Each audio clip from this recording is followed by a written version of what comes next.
listening to Meet the Thriller Author, the podcast where I interview writers of mysteries, thrillers, and suspense books. I'm Alan Peterson, an author of mysteries and thrillers myself, and it's been a privilege to interview amazing authors in the genre that I love to write and read.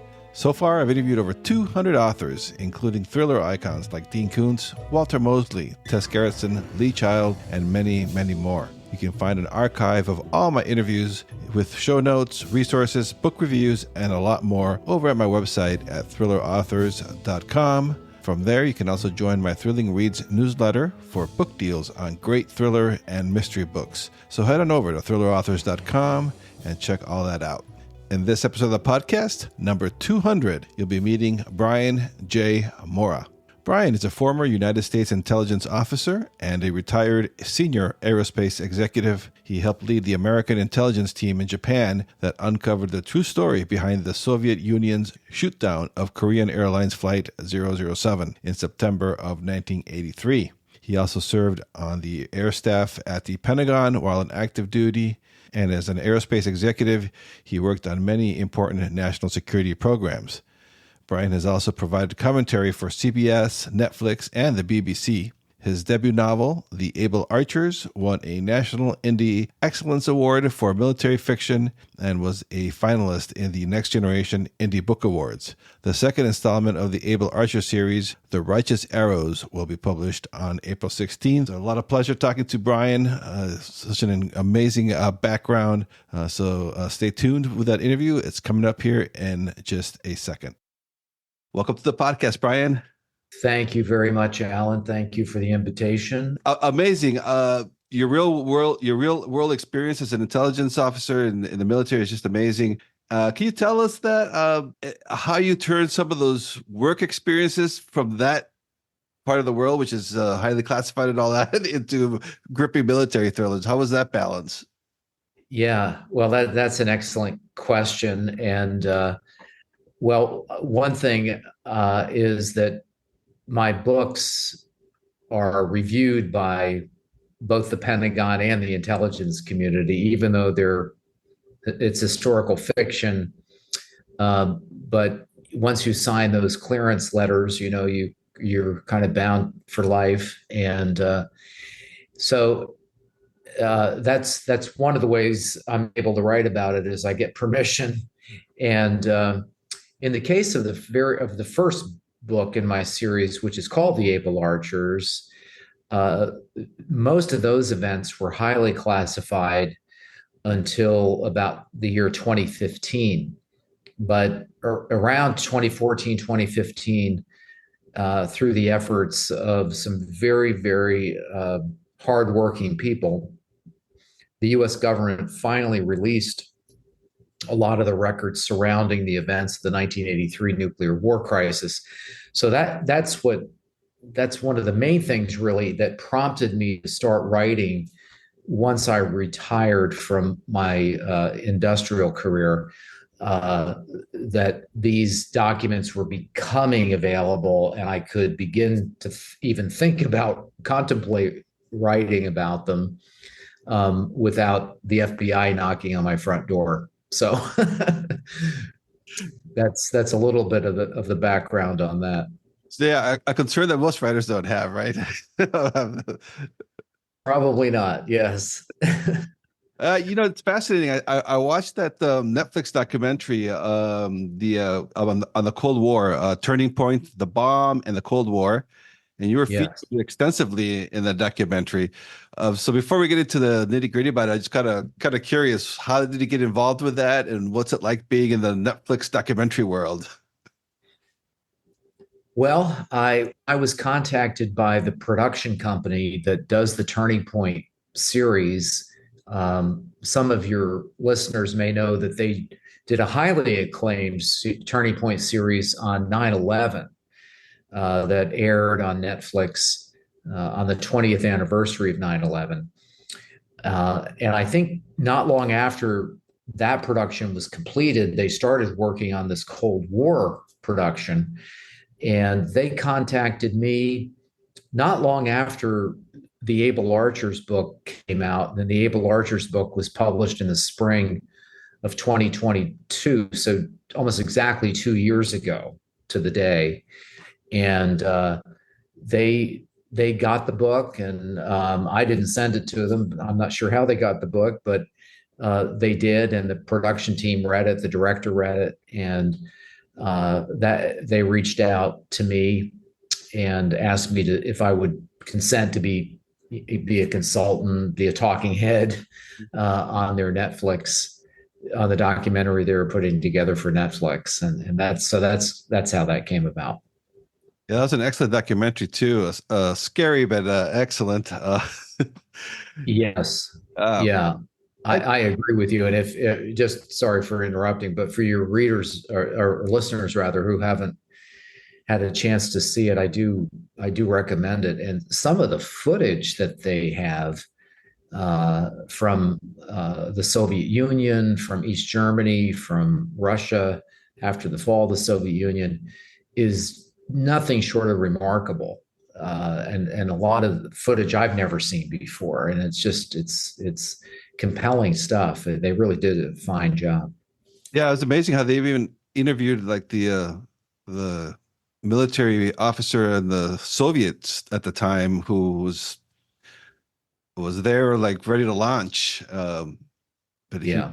thought, oh, this must be a computer glitch, and he did. And he never realized how close we came. And was that in 1983, right? That the Yes, that whole sequence of events is part of what I write about in The Able Archers. That's Stanislav Petrov, also known as the man who saved the world, who on the night of one night in September of 1983 was the watch officer at the Soviets' National Missile Defense Center, and he saw waves of incoming American intercontinental ballistic missiles coming at the Soviet Union, and he pretty much on his own made the decision that I think there's a glitch. These are what are known in the business as false alarms, and he was right, fortunately, and he was an expert in the signals coming from these missile warning satellites, so that gave him a credibility with his leadership that most officers would not have had in making that judgment. So yes, it was a if someone else had been on duty that night, I think that's one of the great unanswered questions in history.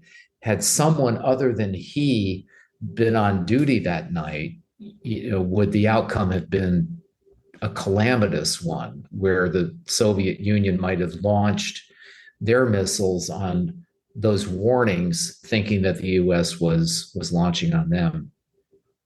yeah, that was I think that was something that most people didn't even I didn't realize how how that went down in 83. I think now that stuff's like you said, we're getting declassified. But it reminds me even like the Cuban Missile Crisis. We didn't find out till way later that it was a lot worse than we were told in the beginning.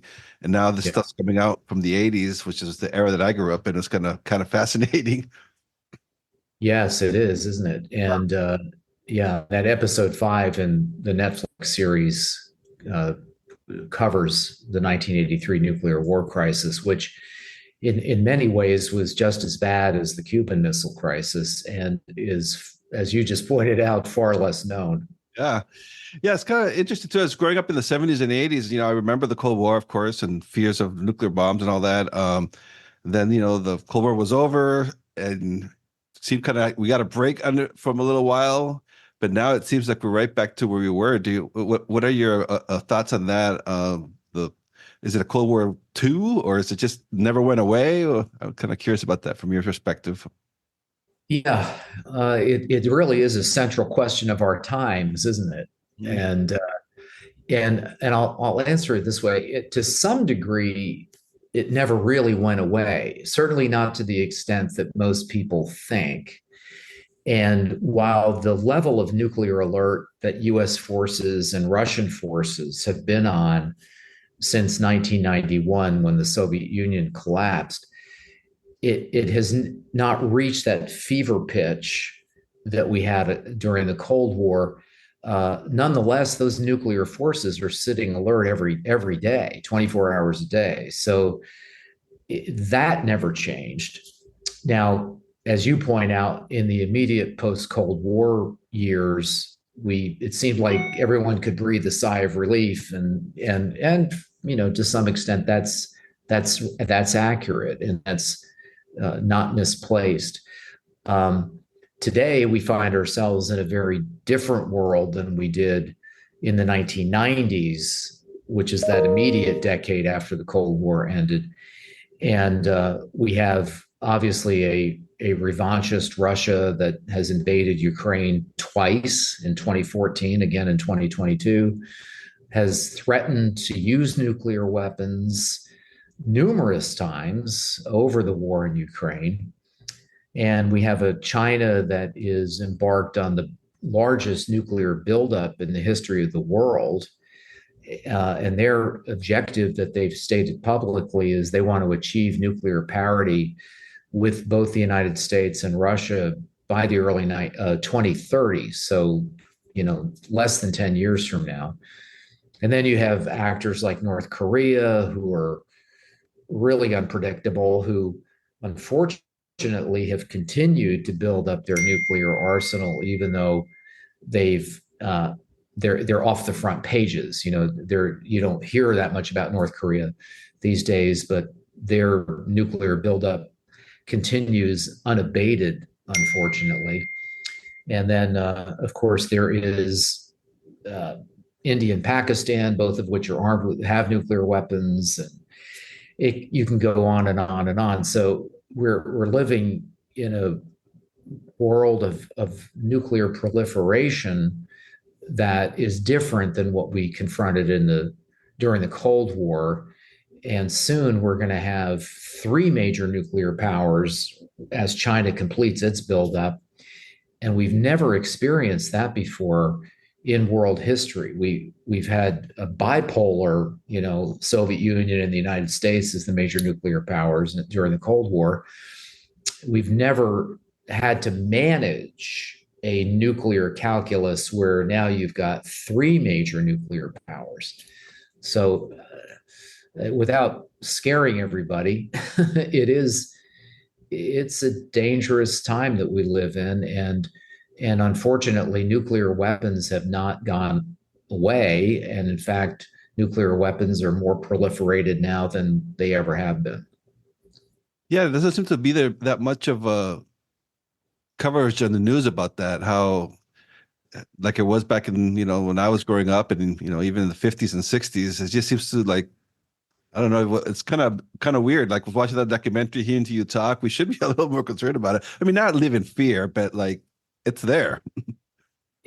I think so. And, another factor that has changed, and most people, I don't think, are aware of it really. And Alan, I've done a number of speaking engagements where I've started to talk about what I'll call the death of arms control. And what I mean by that is, if you look at the Cold War period, after the 1962 Cuban Missile Crisis, there was a great push on the part of both the Soviet Union and the United States for arms control treaties.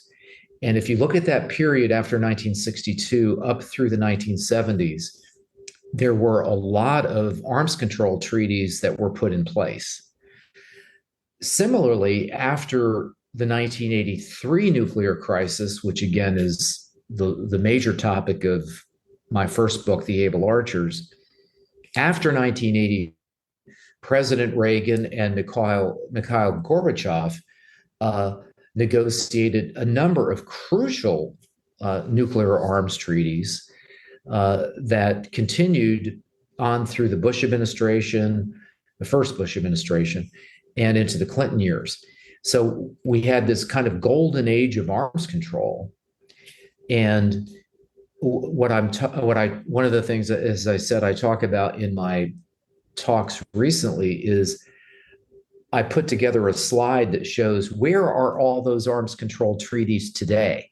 Those arms control treaties that came out of the Cuban Missile Crisis on the one hand, and then came out of the 1983 crisis.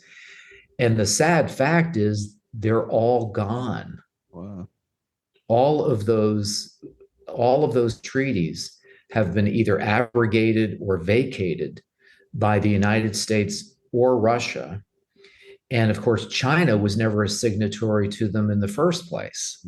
They were just between the Soviet Union and the United States. So it's a really stark record when you look at it, as I do in this presentation I give, where they're all gone. All of those arms, all of that effort that people put forth for decades into trying to control nuclear weapons, those treaties are all essentially dead now. Yeah, was that the SALT? I remember that. Was that one of them, SALT? I remember that one from. Yeah, there was SALT one, which was about the anti-ballistic missile. That it's also called the anti-ballistic missile treaty, and then SALT two. So yes, the SALT treaties. There were the START treaties, the INF treaty, which came right out of the 1983 crisis because the missiles that caused, in effect, the 1983 crisis were intermediate nuclear force missiles in Europe. And that was the first treaty that Reagan and Gorbachev got together on, was to ban those weapons. And they did. They banned an entire class of weapons. And we had to destroy ours. The Soviets had to destroy theirs.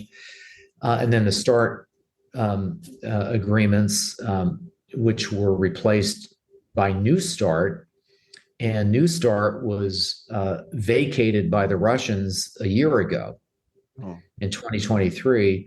And Putin just talked about it a couple of weeks ago. He was asked in a press conference, are you going to start up arms control talks with the United States again, revitalize the START agreement? And he said, I don't see any reason to. Oh, wow. Scary. Mm-hmm. Yeah, so there's not even they're not even attempting to try right now, at this point, at least. There are no discussions at all. And the United States did reach out to China last November, and China did agree to an initial meeting to talk about the terms of reference for potential nuclear arms talks. But that's not really gone anywhere. Maybe it will.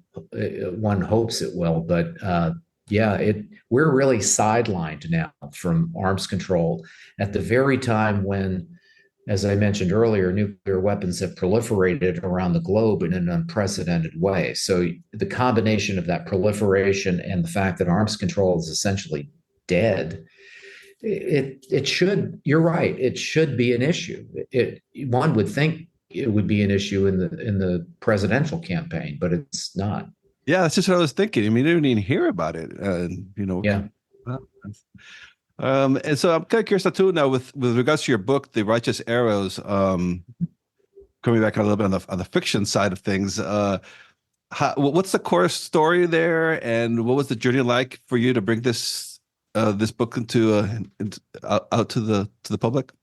You bet. Well, I mentioned the Able Archers was first published 2 years ago. The Righteous Arrows is the follow-up to that, and it will be released in just a couple of weeks. The official publication date is the 16th of April. And in terms of the story, it contains the same two main characters from the Able Archers. One is an American intelligence officer who's based on me and my experience. The other is a Soviet officer who's a GRU officer, Soviet military intelligence, who's based on a lot of KGB and GRU defectors that I knew and worked with back in the 1980s, as well as some active GRU and KGB people I knew. And those two characters I followed them and their development through each one of these books. So the Able Archers ends at the end of 1983 with the apparent conclusion of the great nuclear war crisis of 1983. The Righteous Arrows begins just a few months after that, in the spring of 1984, where our American hero, and the American intelligence community at large discover that, well, maybe that crisis isn't quite over yet, and the Soviets are still doing things that concern us. So the core story of the Righteous Arrows begins with the not quite concluded Great Nuclear War Scare of 1983, 1984. And then it transitions into the Soviet war in Afghanistan. And the year I focus on for the war in Afghanistan is 1986, because that was really the high watermark of that war, when the Soviets had the most troops in Afghanistan and when the United States began supplying the Afghan rebels with advanced weaponry, and notably the Stinger surface-to-air missile, which the Mujahideen fighters wanted in order to offset the Soviet advantage in air power. So, and so what the story talks about is how the Soviets are dealing with these Stinger missiles coming into the country and shooting down lots of their helicopters and lots of their fixed wing fighters as well. And the political dimension of it is that Mikhail Gorbachev, who again was the general secretary in Moscow, by 1986, he decided, hey, this war is not working, and we need to get out of Afghanistan. And so part of the dynamic in the book is that the Russians have made the decision that we're going to get out. But ironically, the Americans arming the Mujahideen with these advanced weapons makes it more difficult for the Russians to get out, even though that's really the American objective. So, and then another part of the story is the unintended consequences of the United States supplying Islamic rebels, jihadists, with advanced weapons. And my Russian hero, the GRU officer, he warns the Americans in the book that, hey, you guys kind of opened Pandora's box here, and the consequences may not be consequences that you're going to like. So that's kind of the central themes of the Righteous Arrows.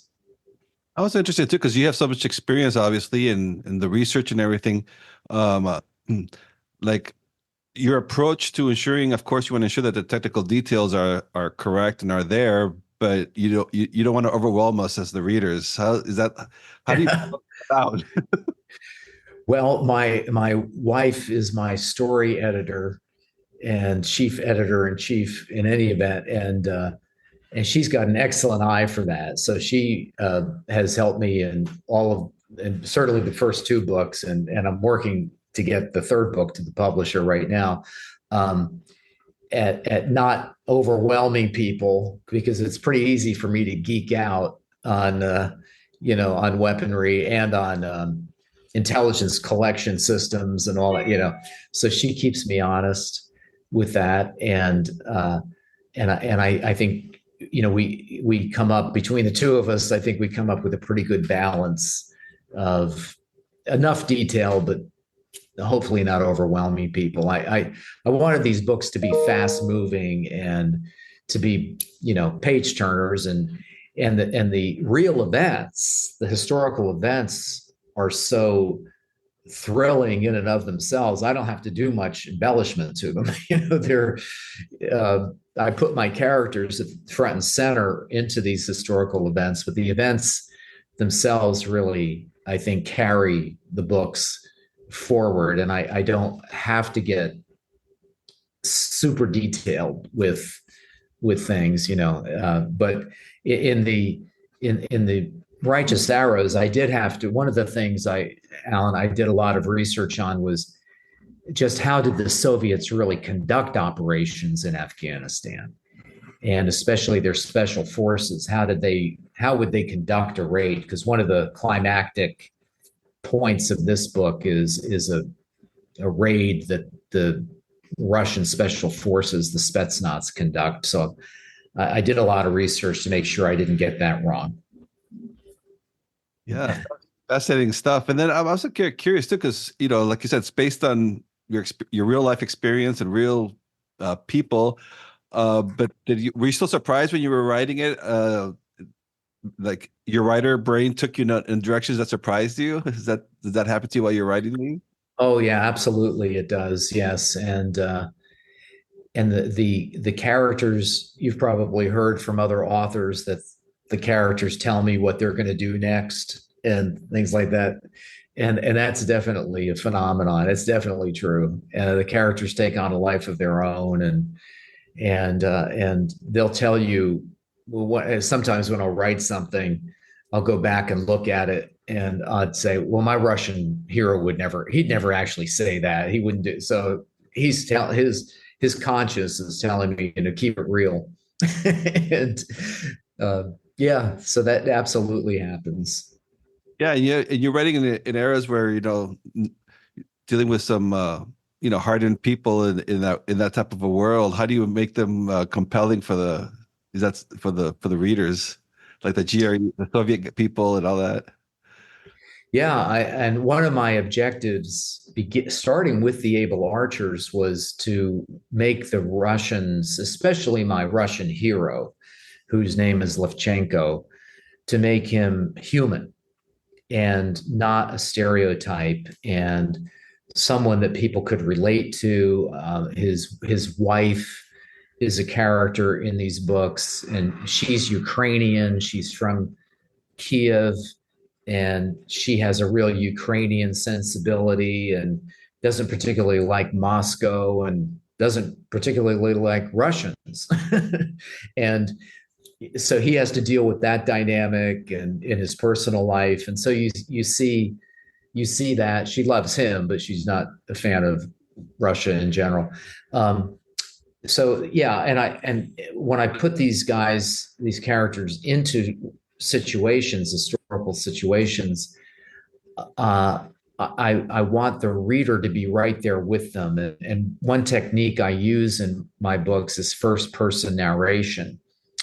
So I have the American character do first person narration, and the Russian does first person narration. And so I think that does two things. It really gets the reader inside their head, and you're kind of experiencing vicariously what's going on through their eyes.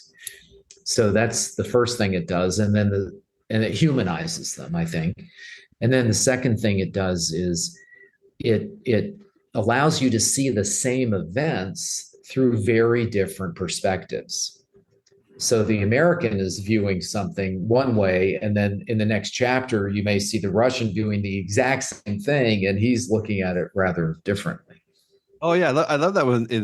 That's a great approach where you're showing like basically the same scene from two different perspectives from characters.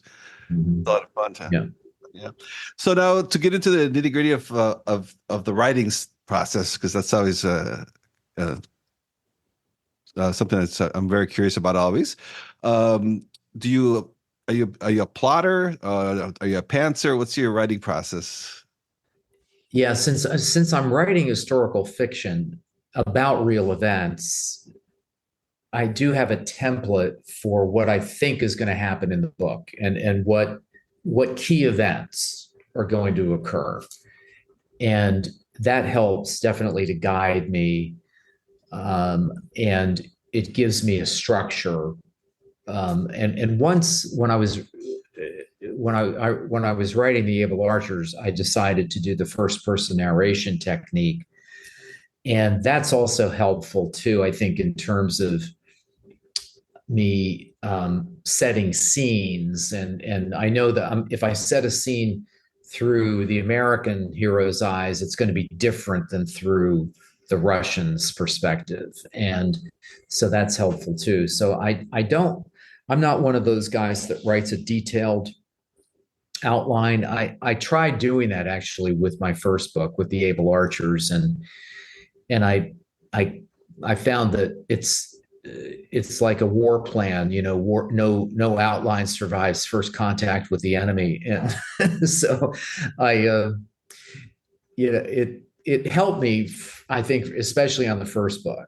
But I'm not a real big guy on doing, detailed outlines like or storyboarding. But I have a pretty good idea in my mind of where the story is going to go.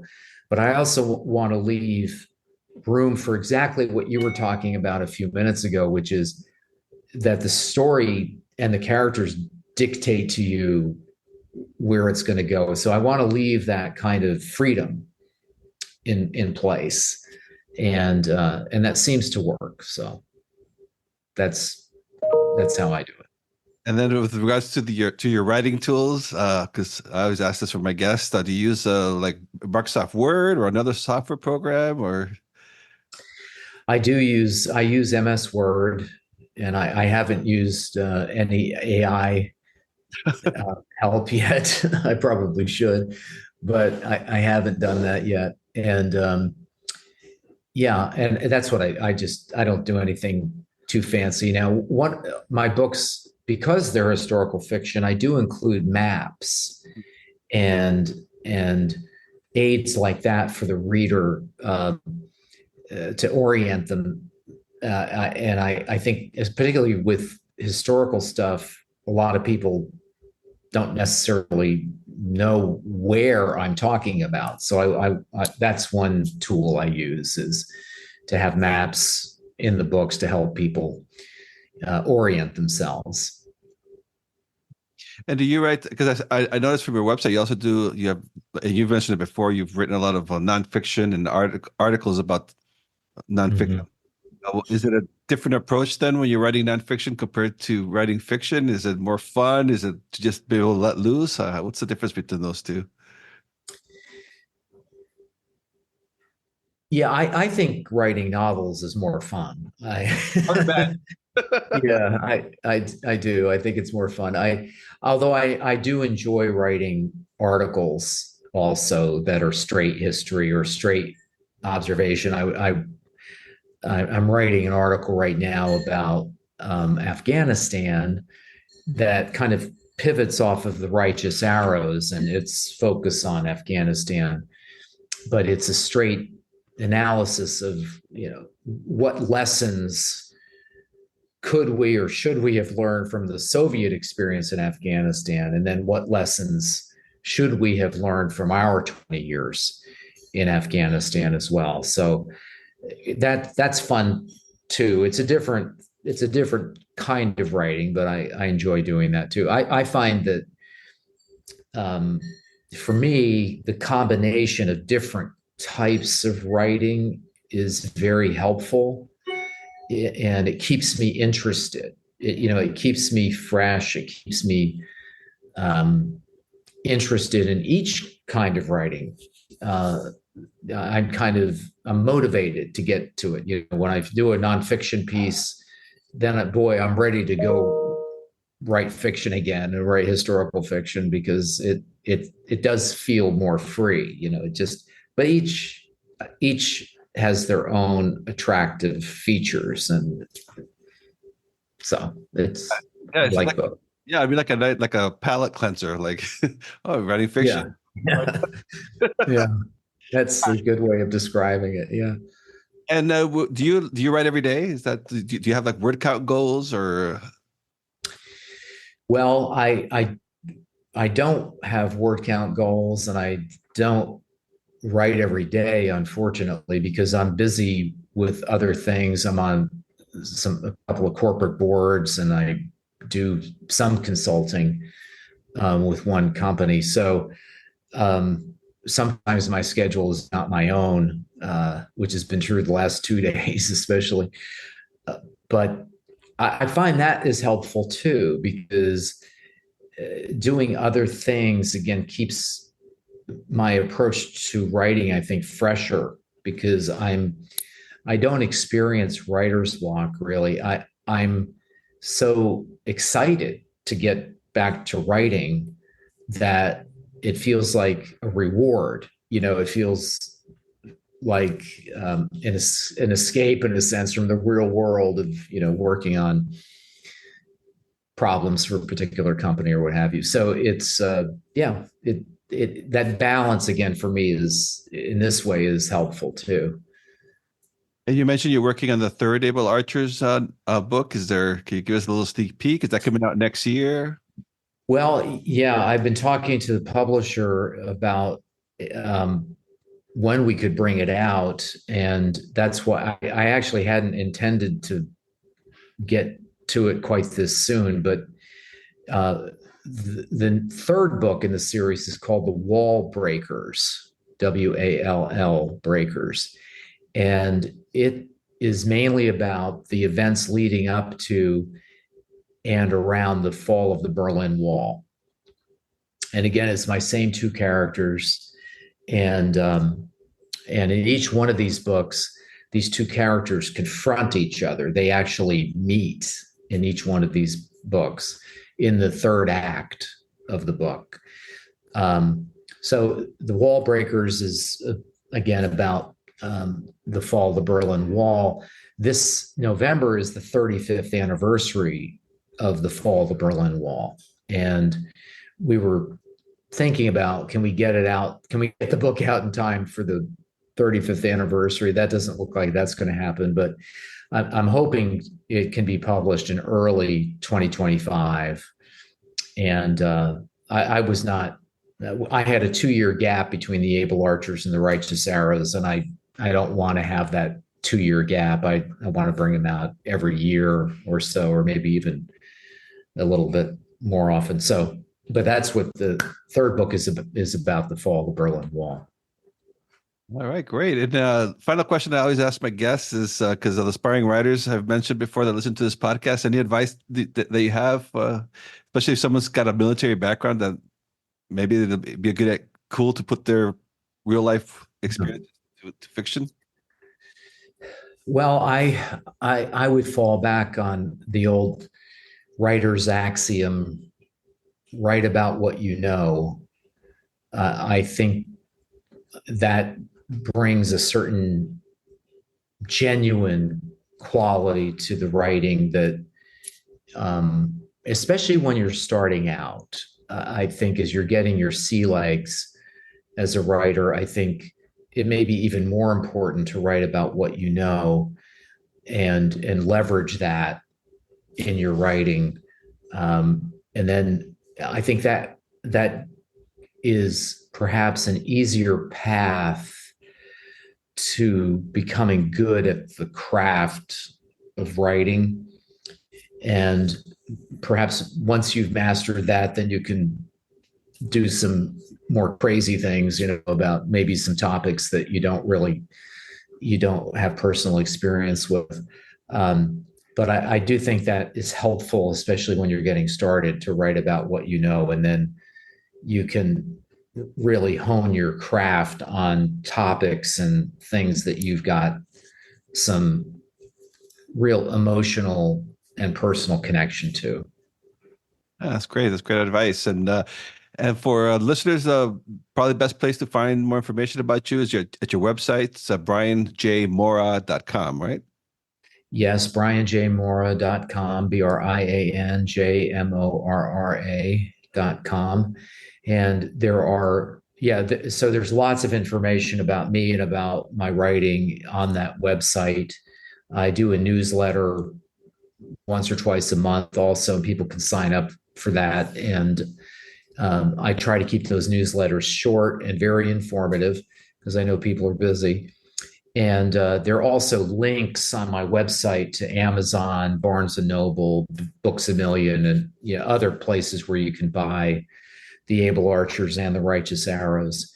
And the Righteous Arrows is available for pre-order now. And again, it's going to be published on the 16th of April. And I will say I very honored by the endorsers I've gotten for both books. And the lead endorser for the Able Archers was former Secretary of Defense Robert Gates, and who was also, as many of you may know, he was a career CIA officer, and he was a very senior guy at CIA during the events of 1983 and during the Afghanistan war, the Soviet war in Afghanistan.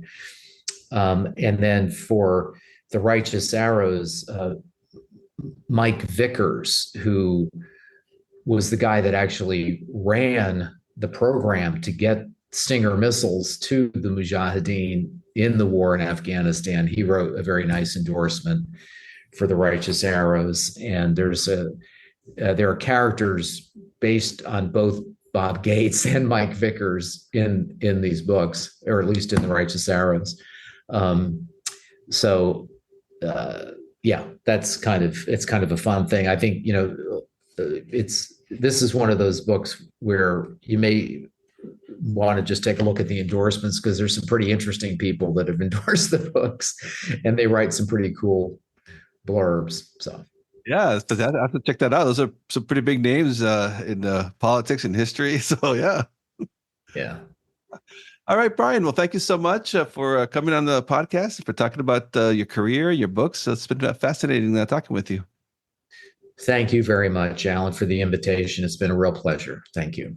Thank you for listening to Meet the Thriller Author. If you enjoy the show, please take a moment to rate and review it on your preferred podcast platform. Your feedback makes all the difference in connecting with fellow thriller and mystery fans, and it helps them find this podcast on the podcasting apps like Apple and Spotify. For show notes, transcripts, and archives of hundreds of author interviews, please go to thrillingreads.com. From there, don't forget to sign up for the Thrilling Reads newsletter for exclusive access to giveaways, discounts, and astounding thriller and mystery book recommendations and reviews. Check out my thriller books at alanpeterson.com. And remember, that's Peterson with an E, not an O. Until next time, keep the pages turning and keep the mysteries unraveling.